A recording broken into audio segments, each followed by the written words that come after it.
FM 105.3MHz CPBC 가톨릭 평화방송입니다. HLQP S22로 모든 디바이스를 활짝 연결할 시간. 삼성 갤럭시 S22. 삼성 갤럭시 S22가 5시를 알려드립니다.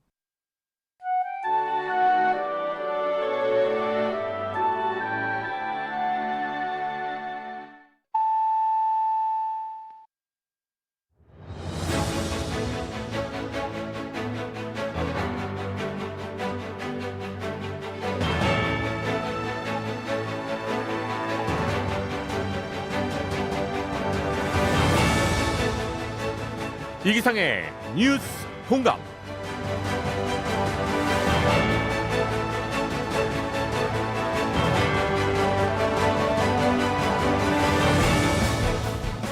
청취자 여러분 안녕하십니까, 이기상입니다.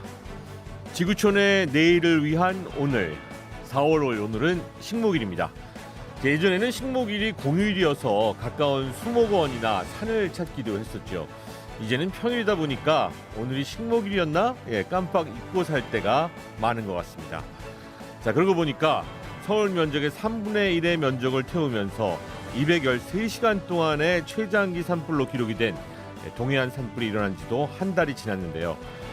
잿빛으로 변해버린 민둥산들이 자연적으로 복원되는데 100년이라는 시간이 걸린다는데, 열심히 심는 것만큼이나 잘 관리하는 것이 얼마나 중요한 일인지 새삼 깨닫게 됩니다. 자, 더불어 우리 마음에 심어놓은 믿음의 씨앗도 얼마나 잘 자라고 있는지 찬찬히 들여다볼 수 있으면 좋겠습니다.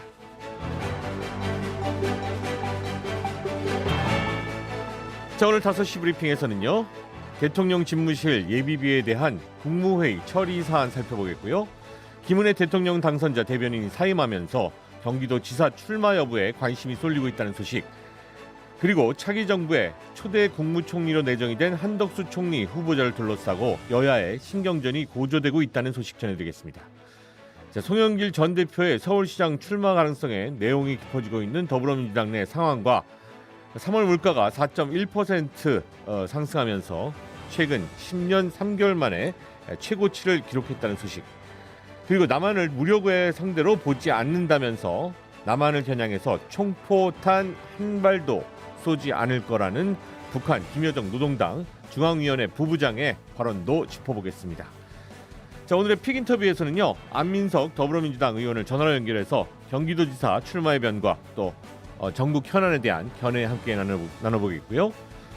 화요일의 고정 코너죠, 강미진의 평화공감에서는 김여정 부부장의 발언 배경과 진위에 대해서 살펴보겠습니다.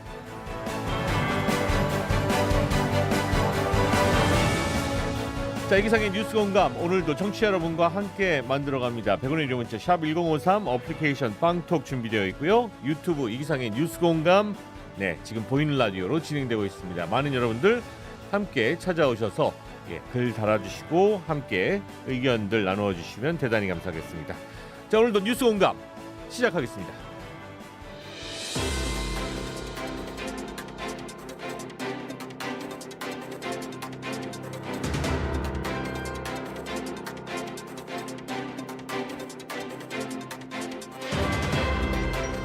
당신의 하루를 뉴스로 정리하는 시간, 5시 브리핑.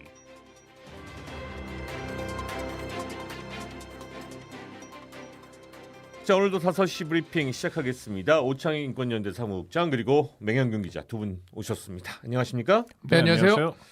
자, 오늘 첫 소식부터 시작하겠습니다. 문재인 대통령이 윤석열 당선자의 집무실 이전 예비비를 빠르게 집행해라 라고 이야기를 했습니다. 최대한 빨리 임시 국무회의를 열어서 이 예비비를 조속히 처리하라고 지시를 했고요. 이에 따라 내일 임시 국무회의를 열고 예비비를 심의 의결할 예정입니다. 이 당초 500억 원이 필요하다는 얘기가 있었고요. 정부는 안보 공백을 우려해서 이것은 좀 면밀히 검토해 보겠다. 결과적으로 근데 약간 좀 부정적인 반응들이, 여론들도 그랬었고요. 갑자기 분위기가 좀 반전된 건가요? 이게 어떻게 된 거죠? 그러니까 지금 일단 500억 원, 496억 원이 필요하다고 했었는데 다는 아니고 360억 원 정도를 편성할 예정이다. 이런 보도들도 있고요. 일단 청와대 관계자에게 물어봤는데 정확한 금액을 확인해 주진 않았습니다. 네. 다만 합참 이전은 제외하는 것으로 좀 논의가 된 것으로 알고 있다. 이렇게 이야기를 했습니다. 네. 그러니까 정리하면 당선인과 이제 대통령이 만나서 네. 큰 틀에서 합의를 이뤘다라고 했었고 음. 그 다음에 이제 인수위와 정부 부처가 실무 작업을 했습니다. 네. 정부 부처는 행정안전부와 국방부, 경호처, 기재부, 국무조정실 등입니다. 그리고 어제 이제 행안부 장관 주재로 관계기관 회의를 열어서 본격적으로 검토를 했고요. 네. 행안부가 먼저 인수위와 조율을 했고 그걸 문 대통령이 오늘 보고를 받고 임시 국무회의를 열어서 예비비를 처리하라 이렇게 지시한 겁니다. 네. 그리고 인수위가 이제 홈페이지에 청와대 이전과 개방 메뉴를 신설을 했거든요. 온라인 소통관을 만들어서 향후 청와대 개방에 대한 정보를 제공하고 또 대통령 집무실 이름도 공모를 통해 전하기로 했습니다. 네. 자, 뭐 360억이건 뭐 160억이건 일단 그래서 결론은 옮긴다는 거네요. 문재인 대통령이 윤석열 당선자하고 만나가지고 대통령 집무실 이전과 관련해서 했던 얘기가 예산을 면밀히 검토하겠다고 했는데 네. 면밀한 검토가 뭘 의미하는지 모르겠어요. 그러니까 가장 중요한 건 왜 옮기냐는 건데 네. 어제도 말씀드렸습니다만 왜 옮기냐에 대해서 누구도 합리적인 또 납득할 만한 설명을 하고 있지 않습니다. 네. 왜 지금의 청와대를 쓰면 안 되는지 또 다른 어떤 국정 과제에 비해서도 대통령 관저와 집무실을 옮기는 게 이토록 중요한 문제인 건지 뭐 국가가 어떤 일을 하려면 세금을 쓰려면 그래도 적어도 뭐 100년까지는 아니더라도요 10년 5년은 내다봐야 되는데 지금 대통령 집무실 옮기는 건 혹시 5년짜리는 아닌지라는 의문들이 있는데 네. 이런 의문에 대해서 답하지 않고 예산을 지원한다는 겁니다. 이건 좀 유감스러워요. 그래서 권한을 가진 사람들이 마지막까지 꼼꼼하게 살폈으면 좋겠습니다. 적어도 좋은 게 좋은 건 아니어야죠. 네. 대한민국이잖아요. 대한민국은 국민들의 나라인데 국민들이 지금 여러와 같이 대통령 집무실 옮겨달라는 것도 아닌데 신고 권력이 밥 한 번 먹었다고 좋은 게 좋은 거인 식으로 대통령 집무실 이전 문제를 처리하면 안 될 것 같습니다. 하여튼 가장 중요한 건 대통령 집무실 이전에 있어서 왜 옮기냐가 없어요. 너무 조금 급박한 결정이라서 이거 웬만하면은 가기 힘들 것이다라는 의견이 많았던 것 같은데. 아니 그러니까 지도자가 어떨 때는 뚝심 있게 정책을 밀고 나가기도 해야 되는데 네. 그거는 국민들이 원할 때 또 시급한 과제일 때 그런 거잖아요. 문재인 대통령이 청와대에서 대통령 업무를 보고 있기 때문에 지금 뭐 국가가 제대로 안 돌아가는 게 하나 둘이라도 있어야 되는데 그런 건 네. 아니지 않습니까? 네. 그러니까 재고해야 되는데 문제는 정말 유감스럽게 재고 가능성도 없고 그냥 밀어붙이기로만 가는 건데 네. 이거는 올바른 모습은 아닙니다. 처음부터 네. 이러면 안 되죠. 그러니까 네. 사실상 지금까지 설명이 된 부분은 그러니까 이 제왕적 대통령의 그 권한을 좀 내려놓는다 이런 의미가 있다. 그 얘기를 많은 얘기했었죠. 설명을 예. 했었고 그리고 다 지금이 아니면은 바꿀 앞으로는 수 할 없기 수 없다 때문에. 들어가면 네. 여기까지만 설명이 된 건데 네. 이게 충분하지 않다는 거죠 설명이. 그렇죠. 그러니까 네. 납득할 만한 합리적인 설명이어야 되고 청와대를 국민들에게 돌려드리겠다. 이것도 마찬가지죠. 지금 용산공원을 국민에게 돌려드려야 되고 용산공원 부지에 사실은 국방부나 합참이 포함돼야 되는 게 아닌가 이런 얘기도 있는데 오히려 대통령 집무실로 가면서 용산 미군기지 반환받는 것 중에 공원으로 가는 게 적어지는 게 아니냐 이런 우려도 있는 거고요. 그러니까 국민들 입장에서 지금 어떤 선택을 하라는 건지 국민의 선택과 관련 없이 당선자만 그냥 앞으로 가고 있는 형국이어서 이게 유감스럽다는 겁니다. 예를 들어서 5년 후에 나는 세종시로 가겠다라고 당선자가 얘기를 하면은 그것도 국민 세금 갖고 또 옮겨야 되는 거네요. 그러면 대통령 집무실이 몇 군데 있는 거죠. 네네. 참 나라꼴이 볼만할 것 같습니다. 그러면 안 되잖아요. 네. 알겠습니다. 다음은 인수위로 가보겠습니다. 김은혜 윤석열 당선자 대변인 계속 활동했었는데 사임했습니다. 예, 오늘이 마지막 브리핑이 됐고요. 지금 경기지사 출마가 예상이 되는데 출마 여부는 결정하는 대로 밝히겠다. 뭐 사실상 나갈 걸로 보여지고요. 후임 대변인은 배현진 국민의힘 의원이 맡게 됐습니다. 네, 유승민 전 의원의 김은혜 전 대변인까지 경기도지사 국민의힘 경선이 아주 뜨거워집니다. 예. 일단 대선 기간 김은혜 의원은 대선 기간 공보단장의 역할을 맡았었죠. 그리고 당선되고 나서 대변인까지 맡았습니다. 그러니까 이름값만 보면은 중량감을 놓고 보면은 유승민 전 의원에 비해서 좀 떨어지는 게 사실인데 네네. 근데 이런 활동들을 거치면서 인지도는 네네. 그렇게 떨어지지 않는다라는 음흠. 평가를 내부적으로 좀 하고 있는 것 같아요. 그리고 네. 일단 김은혜 의원 현역 의원이고 지역구가 경기도 성남시 분당입니다. 분당이죠. 예. 예. 경기도민이죠. 그런 장점이 있고 그래서 김 의원 입장에서도 해볼 만하다. 유 전 의원 입장에서도 좋은 레이스 파트너다 이런 얘기들이 나옵니다. 네. 국민의힘 쪽에서는 그래서 유승민 전 의원 그리고 또 김은혜 당선자 대변인이 지금 이제 출마의 변을 내놓고 있습니다. 근데 여기도 이제 외회가 없어요. 경기도지사 후보로 나갈 것 같다고 관측되지만 이유를 정확히 밝히지 않았습니다. 되게 중요한 자리입니다. 당선자 대변인 자리인데 불과 4주도 안 돼서 대변인을 그만두는 거예요. 자연스러운 인사는 아닌 거죠. 경기도지사에 만약 나갈 생각이 있었다면 처음부터 당선자 대변인을 안 맡는 게 좋습니다. 맡은 이유는 딱 하나잖아요. 지금 맹 기자 말씀해 주신 인지도를 높이는 기회였던 거예요. 일하는 자리가 정말 일을 하는 자리지 이것을 통해서 인지도를 높여야 되겠다는 생각을 정치인들이 계속 반복적으로 하게 된다면 그야말로 정치꾼밖에 안 되는 거죠. 네. 또 하나 중요한 문제는 후임자의 비슷한 경력의 방송사 출신 여성 국회의원이 왔습니다. 배현진 의원이요. 대통령직 인수위원회를 보면 뭐 인수위원장, 부위원장부터 대부분 남성들입니다. 주요 요직을 다 남성들이 차지하고 있고 숫자도 여성과 비교할 수 없을 정도로 압도적으로 많습니다. 그런데 당선자 대변인은 대변인실. 여성으로 가고 있어요. 네.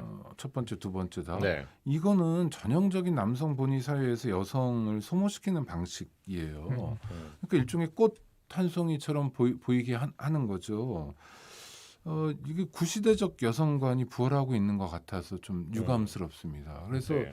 여성이 무슨 준비된 원고를 읽어주는 것 말고 청와대 대변인도 지금 여성인데 역할이 없을 수는 없잖아요. 뭐 어떤 자리에 가더라도 예를 들어 인수위원장을 맡더라도 부족함이 있겠습니까? 여성이란 이유로 그런 건 존재하지 않아요. 네. 부위원장을 맡더라도 여성이란 이유만으로 부족함이 있지 않을 텐데 그런 요직은 다 남성들 차지이고 여성들은 반복해서 이쪽이든 저쪽이든 대변인만 시키는 행태는 정말 이건 시대착오적인 여성관이라고 보고요. 네. 극복해야 될 거고 전 여성들이 인지도를 높이는 좋은 계기가 되더라도 이런 자리는 거부하기도 하고 거절하기도 했으면 좋겠습니다. 아무래도 뭐 두 분 다 앵커 출신이다 보니까 그런 또 부분도 작용을 하지 않았을까 싶기도 하고요.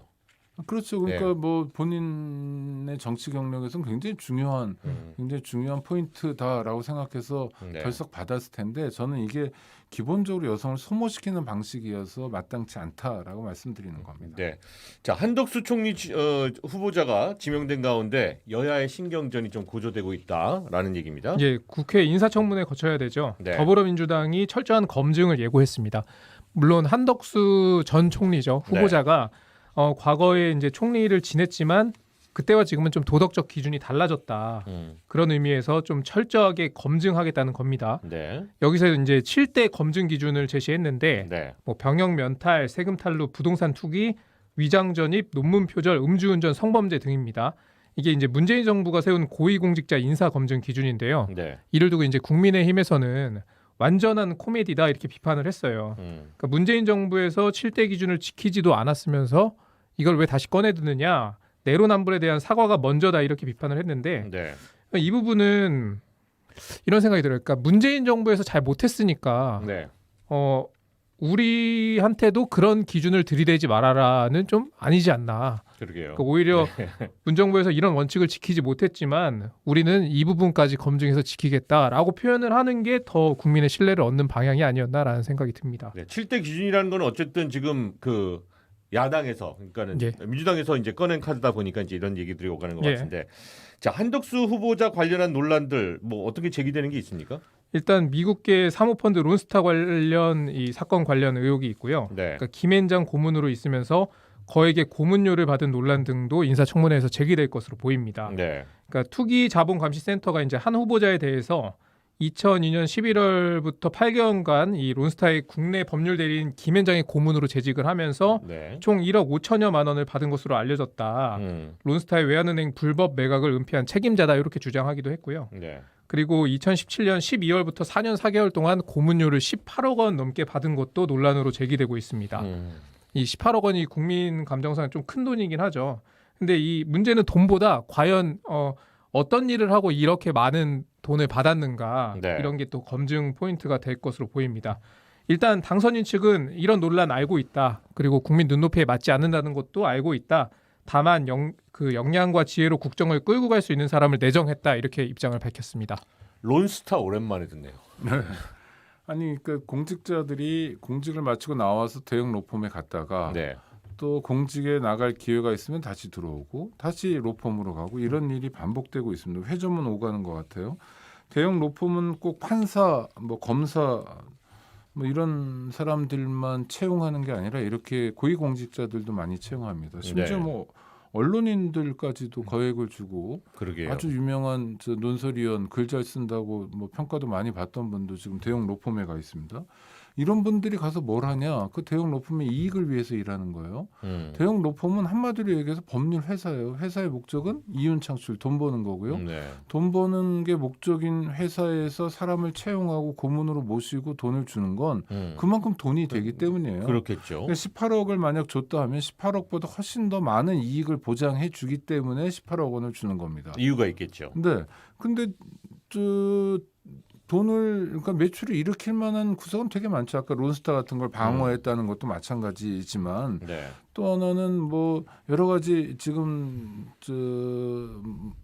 예산이 오가는 데 있어서 어떤 여러 포인트들이 있거든요. 네네. 그러면 고위 관료를 지낸 사람들은 그런 포인트를 잘 그런 알고 걸 알겠죠. 또 후배들 예. 자기가 인사로 끌어줬고 자기가 부하로 데리고 있었던 사람들을 지휘하거나 뭐 얘기하거나 이러기 참 쉬운 거죠. 그래서 전관 예우가 곳곳에서 벌어지고 있어요. 일단 첫 번째 중요한 건 공직에 있다가 로펌으로 가는 사람들은 기본적으로 전문성을 살리는 사람들이기보다는 네. 전형적인 이해 충돌로 부패할 가능성이 높다고 생각해야 됩니다. 그렇죠. 그래서 갈 수 있냐 없냐 이런 적격을 심사해야 되는데 대부분은 이제 그 불투명하게 빠져나가고 그래요. 두 번째는 그럼 로펌으로 갔단 말이에요. 그러면 자기가 공직자로서의 명예나 국민들에 대한 봉사자로서의 자세 이런 거하고 관계없이 그냥 돈 벌고 살겠다는 거예요. 그러면 돈 벌고 살아야죠. 네. 이런 분들이 다시 공직에 옵니다. 그러니까 거기 갔다 다시 또 오는 거는 진짜로. 아니 이걸 한덕수 전 국무총리 네. 지금 후보자는 몇 번씩 하는 거죠.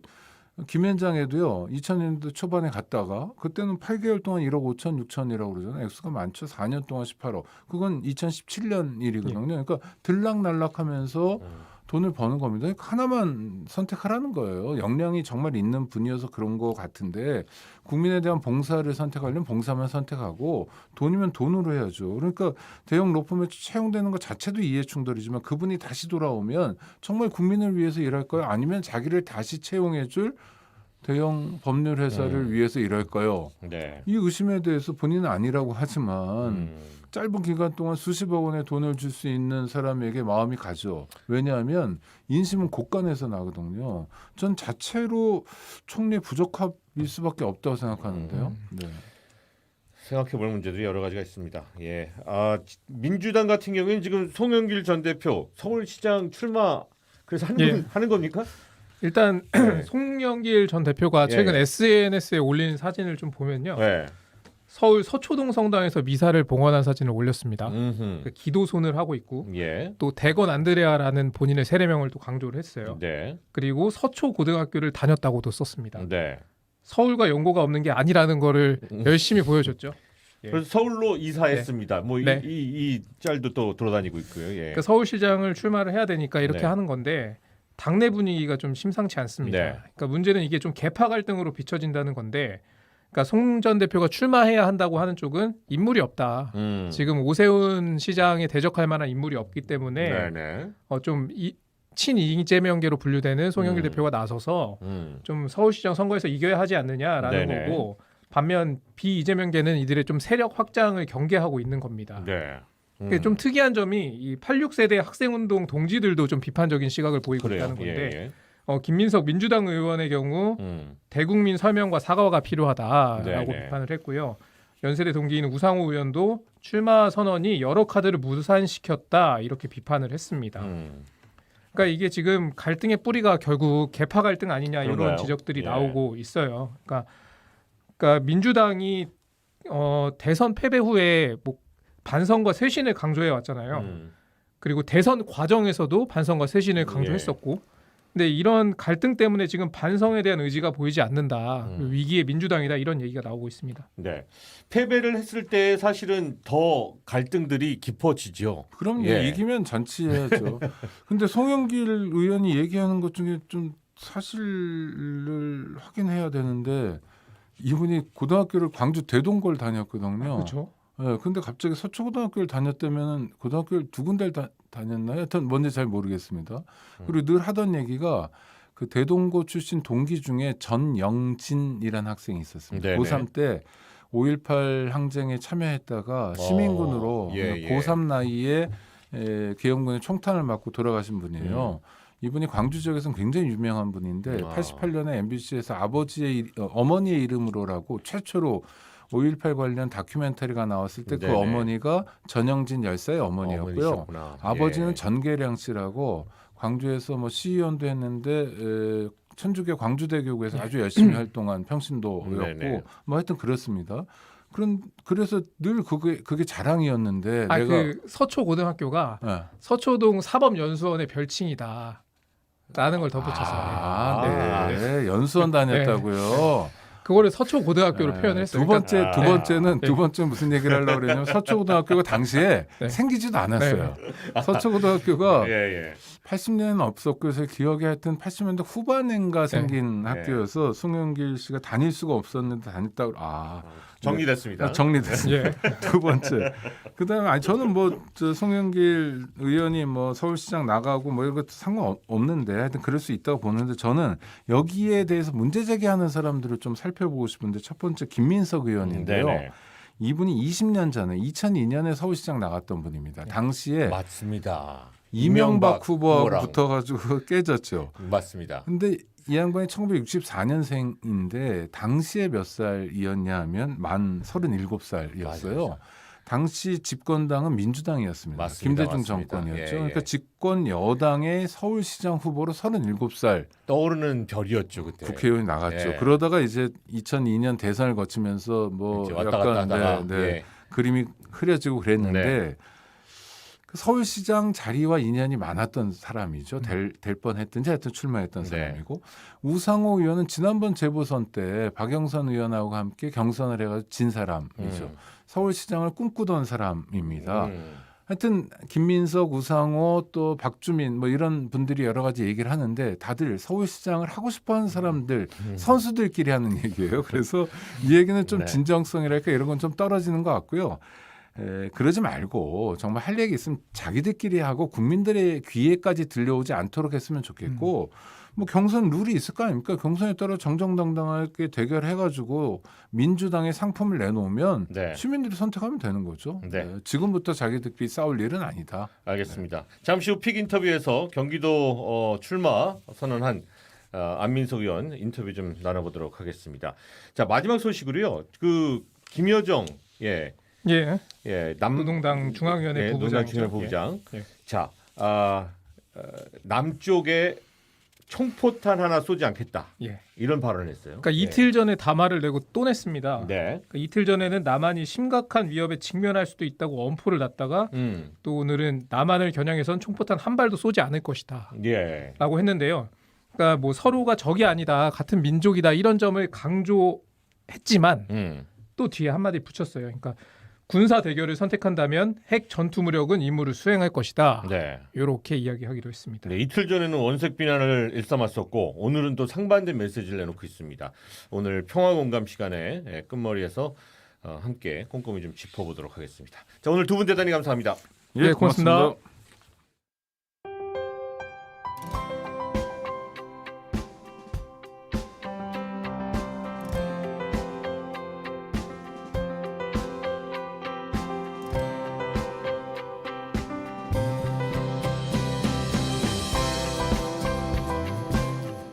마음 따뜻해지는 뉴스부터 화가 나는 뉴스까지 이혜은 아나운서와 함께합니다.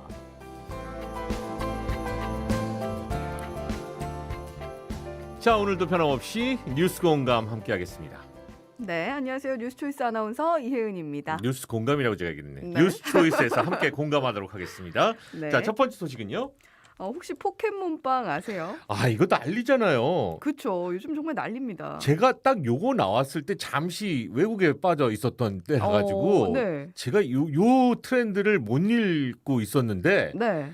이거 추억 가지고 계신 분들은 아주 난리더라고요. 제가 바로 아, 그 추억이 세대인가요, 있는. 딱? 어렸을 예. 때 포켓몬빵 많이 사 먹었던 그러기 기억이 말이에요. 있는데 예. 포켓몬스터 만화도 굉장히 좋아했고요. 당시에 포켓몬빵 정말 말씀하신 것처럼 엄청 유행을 했거든요. 당시에 흥행했던 이유가 그 안에 있는 그 띠부띠부실 스티커 때문이었는데 그랬던 포켓몬빵이 같은 이유로 요즘에도 어마어마한 인기를 구가를 하고 있습니다. 네네.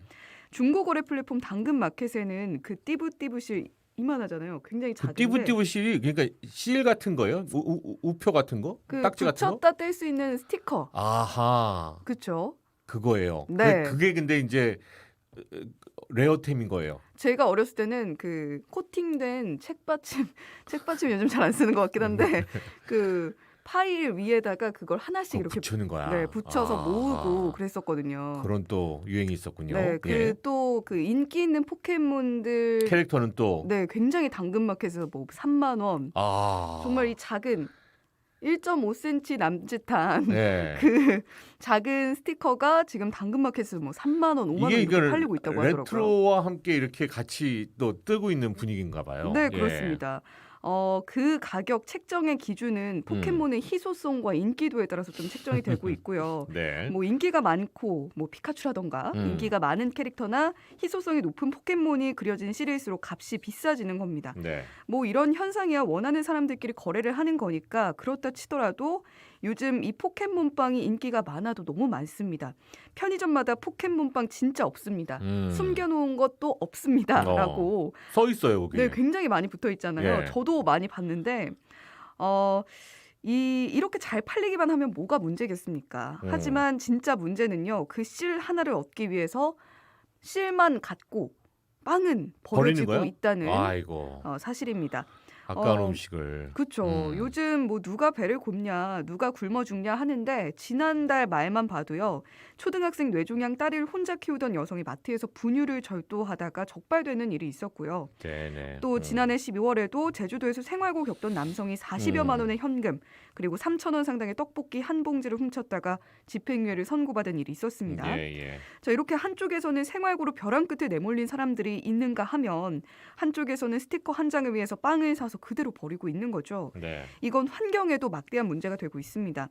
환경부에 따르면요. 국내 연간 음식물 폐기물 발생량 매년 500만 톤 이상이고요. 연간 처리 비용도 8천억 원에 육박합니다. 빵이 숱하게 버려지는 모습은 지금 한쪽에서는 뭐 전쟁으로 식량난이 우려된다 이런 기사가 쏟아지는 것과도 대비가 되고 있죠. 하지만 포켓몬빵 제조사인 SPC 삼립 이런 현상에 대해서 스티커만을 위해서 빵을 사는 건 일부 소비자의 의견일 뿐이고 빵이 좋아서 구입하는 분들이 많다고 본다라면서 마케팅 변동 계획은 없다고 밝힌 상태입니다. 네.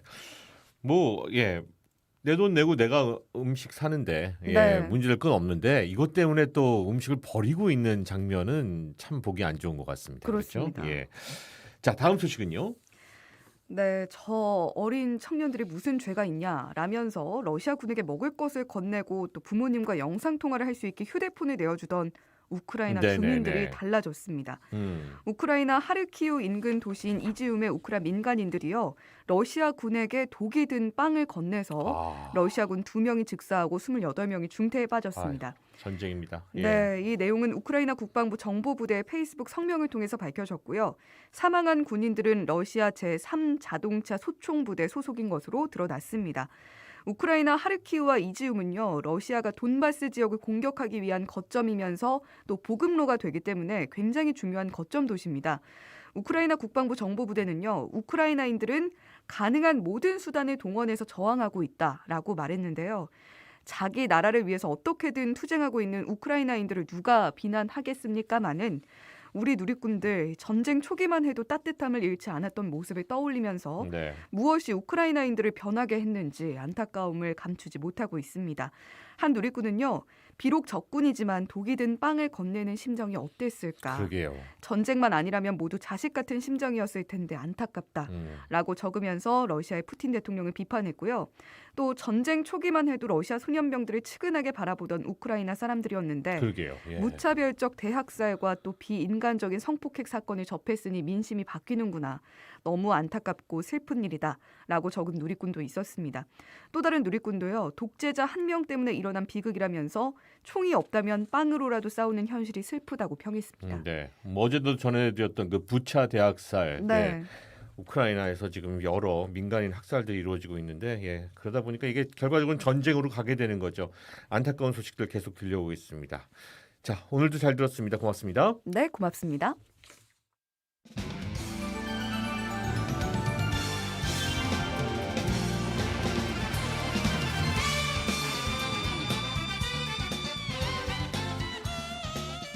주요 뉴스 가운데 뽑힌 오늘의 픽 지금 바로 시작합니다.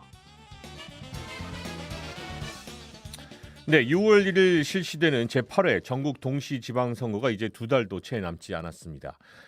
지난달 치러진 대통령 선거만큼의 열기는 아니지만 전국 시도지사를 비롯해서 구시, 군의장과 또 의원, 시도의회 의원들과 또 광역, 기초의원, 비례대표, 여기에 교육감과 교육의원 또 재보궐선거까지 해서 국민들의 일상과 밀접한 대표를 뽑는 일인 만큼 대선만큼이나 중요한 의미를 지니고 있는 것이 바로 지방선거입니다. 자, 특히 이 지방선거의 최대 승부처라고 불리우는 서울시장 선거와 경기도지사 선거 누가 출마하느냐를 두고 많은 분들의 관심이 모아지고 있는데요. 자, 그래서 오늘 경기도지사 선거에 출사표를 던진 안민석 더불어민주당 의원 전화로 연결해서 선거 전략과 또 전국 현안에 대한 견해 함께 나눠보도록 하겠습니다. 안 의원님 안녕하십니까? 네, 안녕하십니까. 텐텐원 안민석입니다. 텐텐원은 뭡니까? 경기도를 상생생활권으로 10개를 나누어서요. 네. 각 상생생활권에 10개의 공공시설을 넣고요. 아하. 이 각 10개의 상생생활권을 하나의 기차, 원철도로 연결을 하자는 취지로 네네. 텐텐원이라는 제가 공약을 내세웠고요. 네네. 이것은 경기도를 10배로 키우는 미래 성장 전략입니다. 일자리와 주택 문제 다 해결할 수 있습니다. 텐텐원으로 경기도를 10배 이상 키워나가겠다.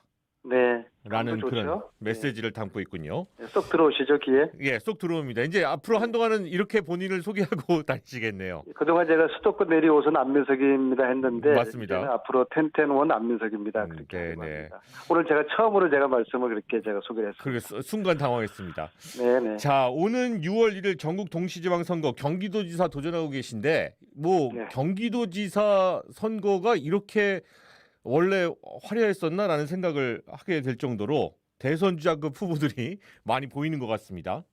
네. 뭐 이번에 대선 출마하셨던 분들 그리고 또 다음 대선을 노리시는 분들까지 해서 네네.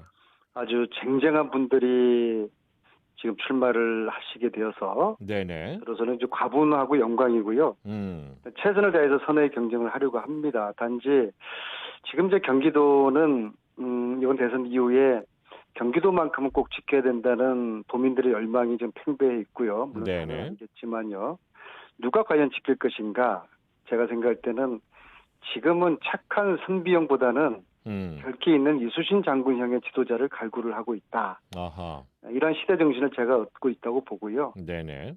특히 이제 이재명 전 지사가 이루었던 경기도의 성과 업적을 개성해서 경기도민의 삶의 질을 높여야 되겠다는 그런 포부를 가지고 있습니다. 그래서 제가 텐텐원을 말씀을 드린 겁니다. 네. 자, 지금 뭐 김은혜 대통령 당선인 대변인이 경기도지사 출마를 이야기하고 있는 것 같습니다. 예, 출마할 것 같죠? 네, 저는 그렇게 보고요. 네네. 진작에 저는 뭐 그런 좀 준비를 해왔고요. 네네. 아무래도 이제 김은혜 의원님은 대통령 당선자 가장 지금 글이 있는 분 아니겠습니까? 네. 그리고 이제 경기도를 기반을 하고 있고요. 그 반면에 유승민 전 의원님 같은 경우는 뭐 훌륭하신 분이지만은 네. 경기도 연고가 없고 윤석열 대통령하고는 좀 거리가 있지 않습니까? 네. 정치적으로. 그래서 저는 뭐 두 분 다 만만한 상대는 아니지만은 네. 경선을 하게 되면은 저는 김원혜 의원님이 근소한 차이를 이기지 않을까 그렇게 보고 있어요. 왜냐하면 국민들이 이제 그래도 우리 정치인들보다 더 똑똑해요. 네네. 예.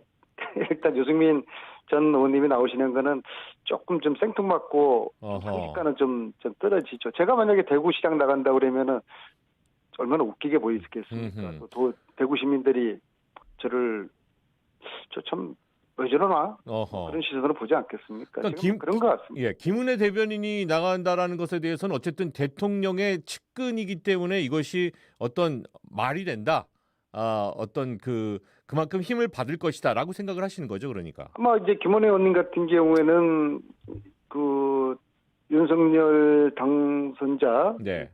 선거 때면 뭐 경선 때는 당선자겠죠. 네네. 윤석열 당선자 8위를 하시겠죠. 그리고 네. 윤석열 정부의 뭐 지원을 뭐 예산을 경기도가 많이 끌어오겠다 뭐 그런 거 내셔도 되고요. 네.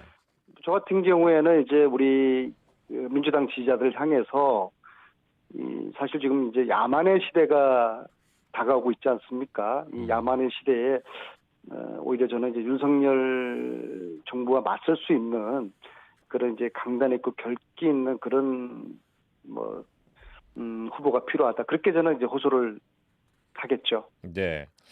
뭐 같은 맥락에서 얘기를 해보자면 네. 전임 경기도지사였던 이재명 상임고문의 의중이 이번 경기도 선거에도 분명히 어떤 영향력을 미칠 수 있지 않겠는가라는 생각을 해보게 되고요. 그런 맥락에서 어떻게 이재명 상임고문과는 좀 얘기를 나눠보셨습니까? 그 당연하고요. 예. 뭐 저나 지금 후보로 나선 분들이 다 지난 대선 시기 때 이런저런 뭐 차이는 있겠지만은 이재명 후보를 열심히 도왔던 분들이고요. 또 네네. 김동연 대표님 같은 경우에는 막판에 지지 선언을 또 해주셨고요. 네네. 그렇지만은 뭐 그런 이제 친소 관계라든지 저는 뭐 이재명 팔이 하는 것은 그리 이제 좋아 보이지 않고요. 네. 단지 어떤 이재명 고문의 그런 그 기질이라든지 그런 추진력, 돌파력 그런 면에서는 제가 이제 가장 닮았다고 봅니다. 저 역시도 지금 초등학교에서 실시하고 있는 의무 교육으로 네. 생존 수영을 10년 전에 모든 사람들이 반대할 때 설득하고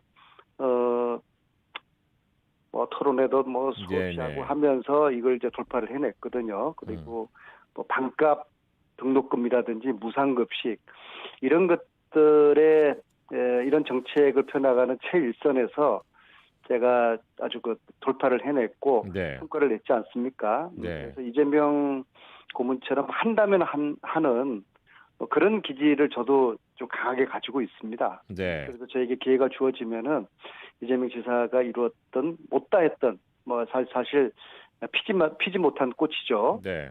이것을 이제 만개시키고 이재명이 시작한 경기도를 안민석이가 완성하겠다 그런 포부를 가지고 있습니다. 네. 현행 경선 룰 방식이 당내 기반이 없는 외부 인사들에게는 좀 불리하다라는 점에서 김동연 대표가 공천 룰 변경을 요구를 했는데 뭐 어제 한 방송 인터뷰에서는 지금 룰대로 결정하면 수용하겠다 이런 입장을 밝히셨어요. 저는 이제 뭐 룰의 유불리를 따지기보다요. 네. 지금 이제 후보들이 저는 무엇보다도 이번에 신규로 대선 이후에 가입한 민주당을 지키고 이재명을 지키겠다고 해서 한 20만 명 가까이가 신규 가입을 했는데요. 물론 기적적인 일이에요. 네. 우리 민주당이 그동안 지난 20년 동안 꾸준히 노령화가 되어 왔거든요. 네네. 청년이 없는 정당은 희망이 없는 정당입니다. 근데 이제 2002년 이후에 노령화가 되면서 이미 2002년 때 노풍을 일으켰던 노사모 개혁당 그분들이 지금 이제 다들 이제 50대가 되었어요. 네네. 그래서 이제 지역에서는 20대 자발적인 당원은 천년 기념물입니다. 청년들이 없어요. 네네. 희망이 없어졌는데 이번에 뭐 소위 말하는 뭐 갯딸 양아들 뭐 이런 분들이 네. 이런 청년들이 대거 입당하지 않았습니까? 그렇죠. 예, 예. 저는 후보들이 이런 제안을 동시에 했으면 좋겠어요. 이 신규 당원들에게 이번 지방선거 그리고 8월에 당대표 투표 권한을 주자. 네네. 어떤 식으로든지 이분들에게 특단의 조치를 네네. 취해주자. 네. 이런 요구를 한 목소리로 하는 게 우리 옳지 않겠는가? 발전을 위해서 필요하다고 보고요. 김동연 네네. 대표님 같은 경우에는 아니 경기장에 선수가 지금 입장을 하면서 네.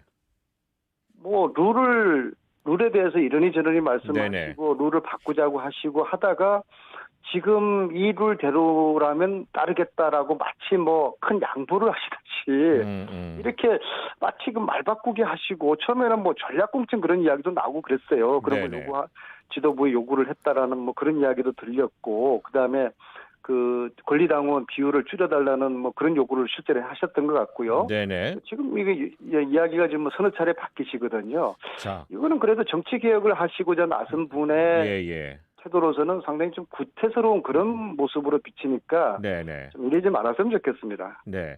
자, SNS에 이런 글을 쓰셨어요. 출세한 기회주의 관료 한덕수 국무총리 지명자에게서 김동연 대표의 그림자를 본다.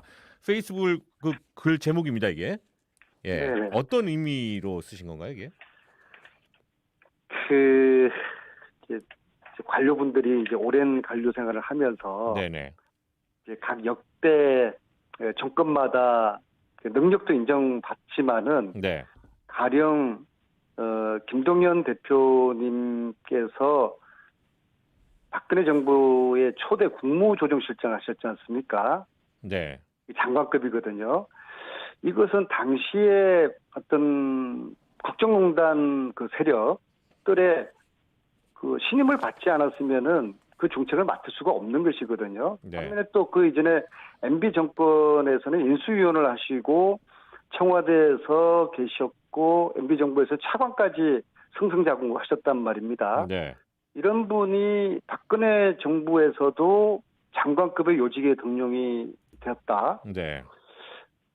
굉장히 참 탁월한 능력을 가졌거나 아니면은 굉장히 어떤 처세에 밝은 그런 경우가 아닐까 싶은데요. 네.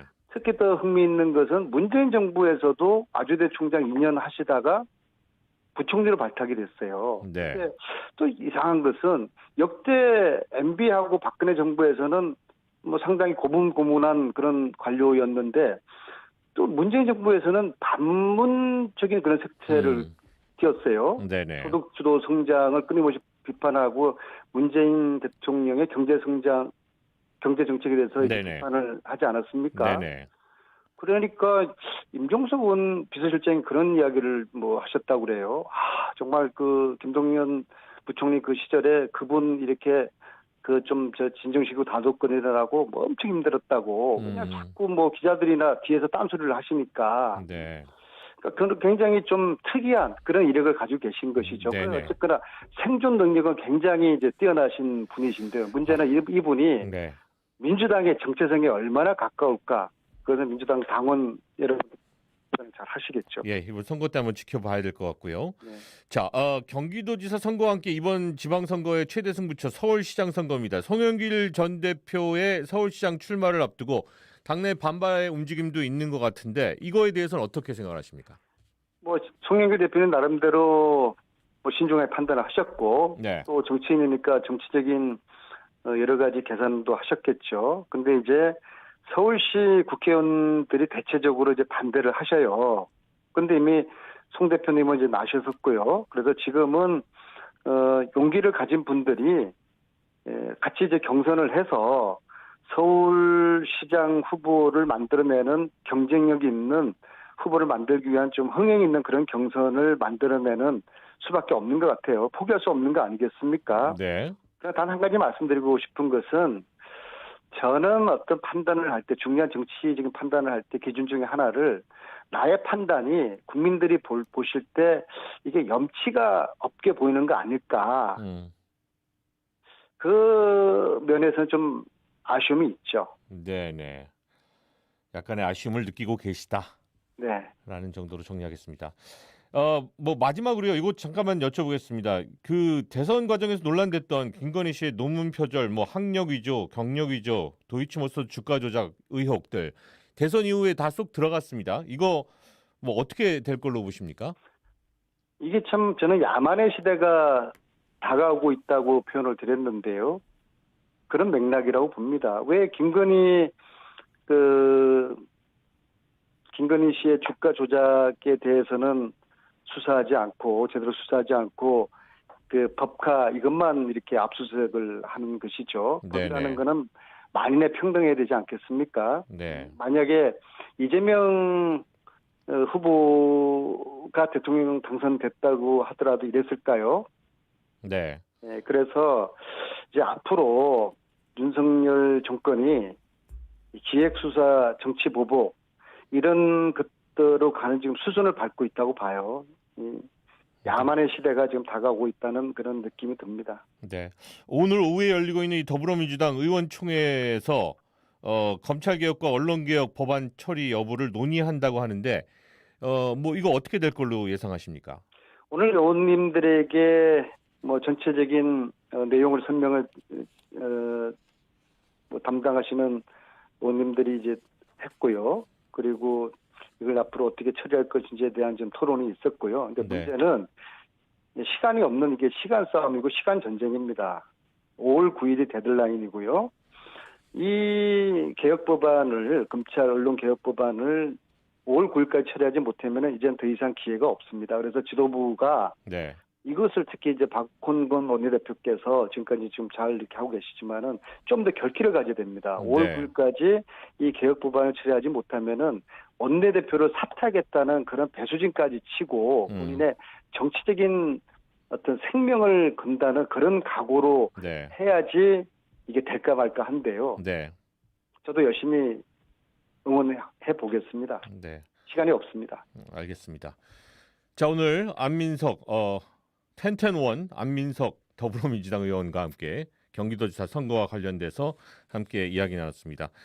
자, 끝까지 선전하시고요. 좋은 결과 있으시길 바라겠습니다. 고맙습니다. 네, 고맙습니다.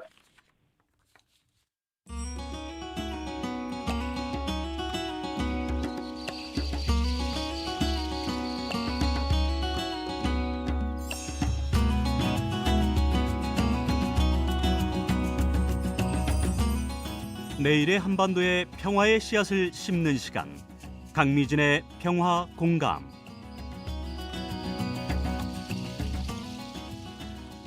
네, 강미진의 평화공감 오늘 또 함께 하도록 하겠습니다. 안녕하십니까? 네, 안녕하세요. 네. 일단은 오늘 얘기해야 될 것이 이 미사일 발사 안 하겠다. 네. 예, 미사일 발사를 하겠다. 그랬다 안 하겠다. 지금 이게 어떤 내용들이 담겨 있는 건지 한번 좀 정리를 해보도록 하죠.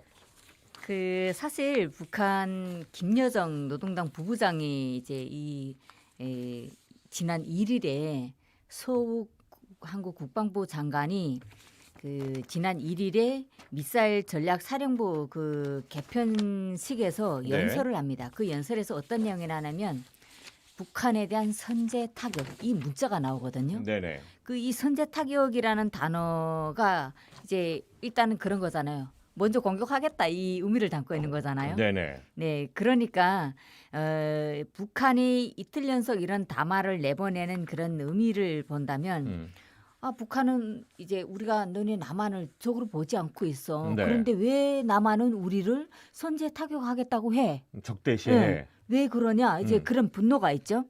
그리고 만약 이 경우 한국이 남한이 우리를 먼저 선제 타격을 한다면 우리는 공격할 수밖에 없어. 먼저 네. 선제 타격을 받으니까. 네. 그런 발표를 하게 되는 걸 통해서 우리가 선제 타격을 받게 돼서 미사일을 쏴든 뭘 하든 우리가 공격하는 데 대해서 정당방위를 지금 설치를 하겠다. 네, 그거죠. 네. 그런 의미가 있고 사실 넓은 의미로 본다면 한국은 50년도 한반도 전쟁을 이제 겪으면서 많은 상처 아픔을 가지고 있기 때문에 전쟁을 한다는 건 원치 않는다.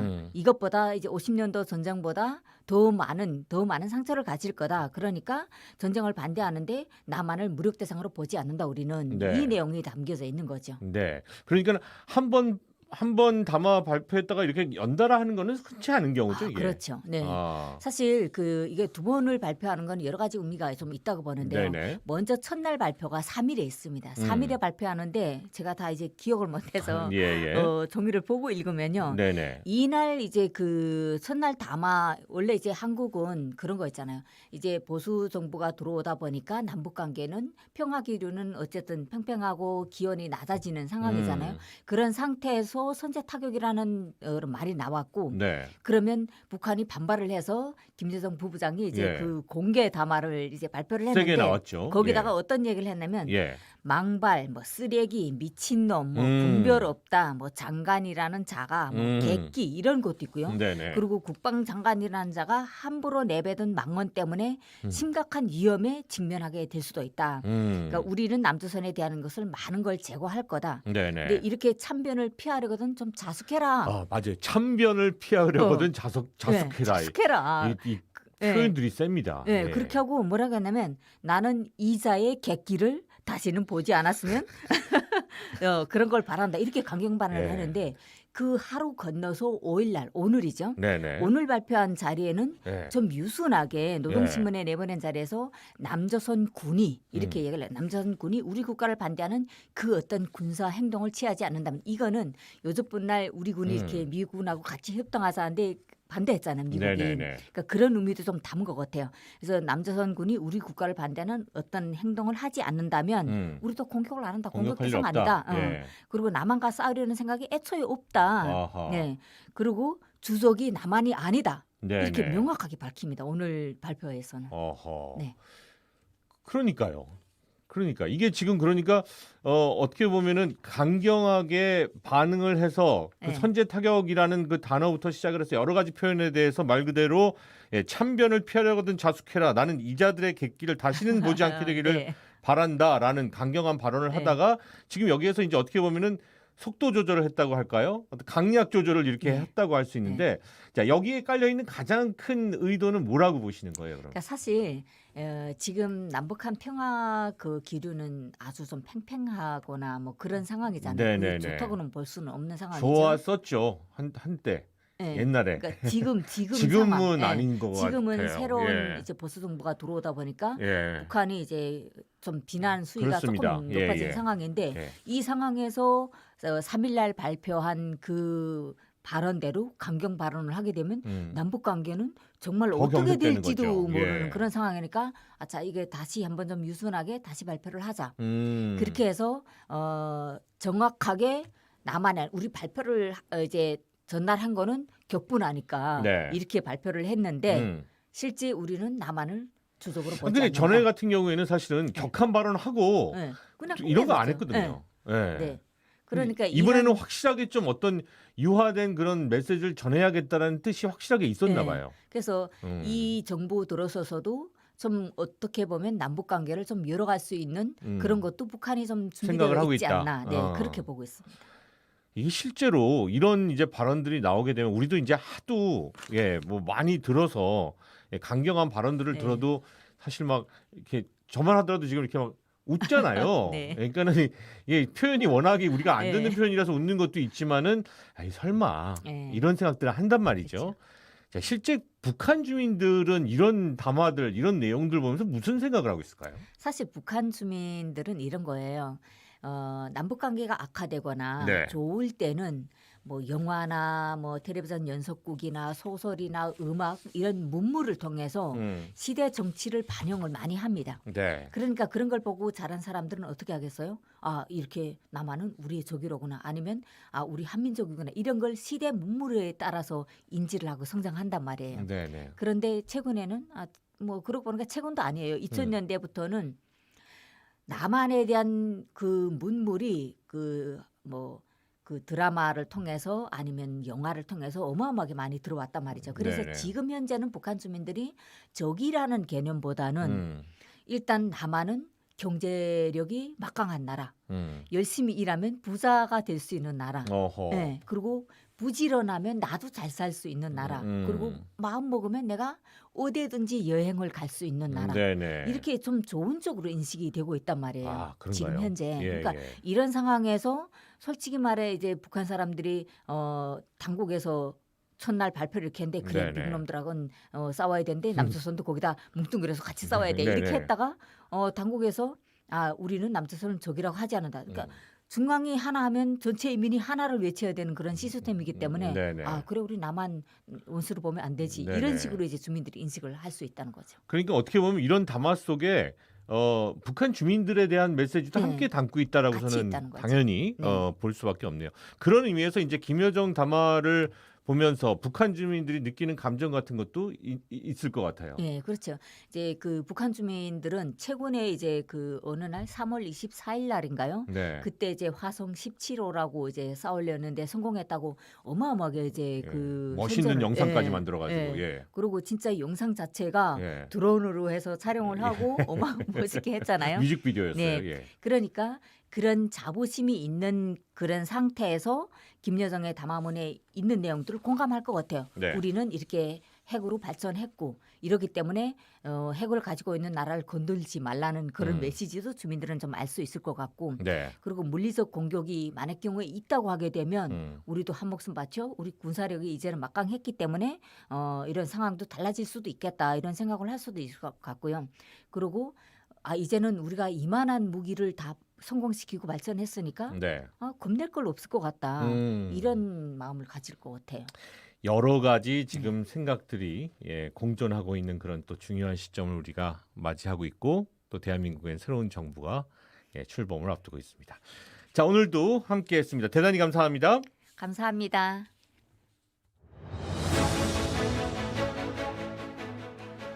자, 이기상의 뉴스 공감 오늘도 여러분과 함께했습니다. 저희는 내일 오후 5시에 다시 찾아뵙도록 하겠습니다. 여러분 안녕히 계십시오.